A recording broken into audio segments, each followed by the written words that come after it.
What is up, Blind Guardian fans? I have something really, really unique to show you guys today. Something that very little Blind Guardian fans know about Blind Guardian history.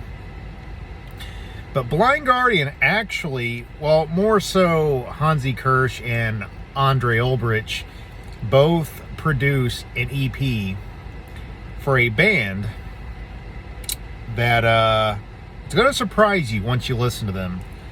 So why did they do this? I don't 100% know why, but I do know one thing. One member of this band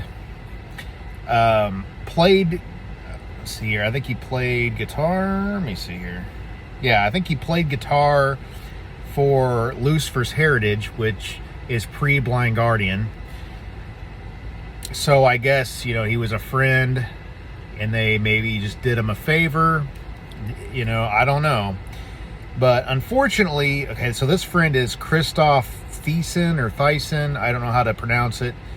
Apparently he passed away in 2013, so rest in peace. But I believe he only played in Lucifer's Heritage for about a year, like around 87, I think. So what is this band? Well, it's got the stupidest band name of all time. I don't understand the band name. I wish I knew some backstory on this. But they're called Pillow Kills. Yeah.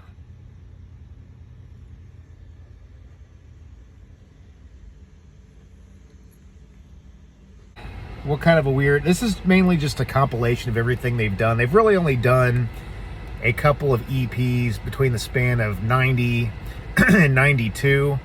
And the first one was called The Third Prophecy. The second one in 92 was called More with Less. And then they had a couple more albums that came out through the 90s that, from what I'm guessing, were just hard rock. That's what Metal Archive says anyway. But the early stuff was very much power metal. I mean, like, so power metal, it actually sounds like early Blind Guardian to an extent. And so yeah, I don't really understand the album cover. So Pillow Kills, Mushrooms, I don't get it. But here's the back of this, and I guess this is a fairly legit copy of Pillow Kills, I suppose. And there's the band. Which one's Christoph? Christoph is the one right here. He was the one that played in Lucifer's Heritage. Yeah, so the one I'm really going to talk about the most is The Third Prophecy, the one that was produced by Blind Guardian, or, well, Hansi and Andre. So we got, let's see here, I believe 4 tracks. And it starts off with Between Two Worlds, which is just an intro. Sounds like it could have been ripped right off an early Blind Guardian album like Battalions of Fear or Follow the Blind. It's very cool. Then it goes into Invited by the Circle. I am not kidding you when I say this. This song is like Majesty Part 2. Like, if you like Majesty, this is every bit as good as Majesty. Every bit as good. It's fast. The chorus is huge, just like Majesty. It's got a long solo break. It's just amazing. This is like Battalions of Fear 110%. I'm telling you, like, this band had a gift, and I really wish they would have kept going with the style.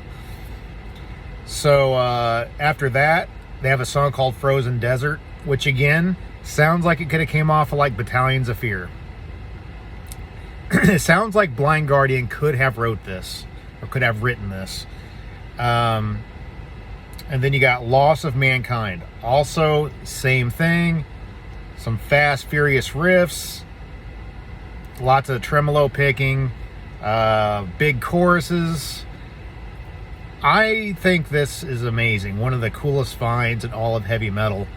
And I really would have never found out about this. There was a guy that I had met at a couple times at Legions of Metal Festival, which used to be called Ragnarocker in Chicago. And he was telling me about this band Pillow Kills, and I was like, that's the stupidest band name. But he told me how it sounded kind of like Battalions of Fear mixed with maybe Tales of the Twilight World, and I had to go check that out. And he was right. That's exactly what this sounds like. As far as production, it's almost as good as Battalions of Fear, although it lacks maybe a little bit of bottom end, and maybe the guitars are just a little bit too much mids in the guitars, maybe. But other than that, the production's actually really good. I like the way it sounds, and since I'm into old school stuff, that little bit of lack of bottom end don't bother me, really.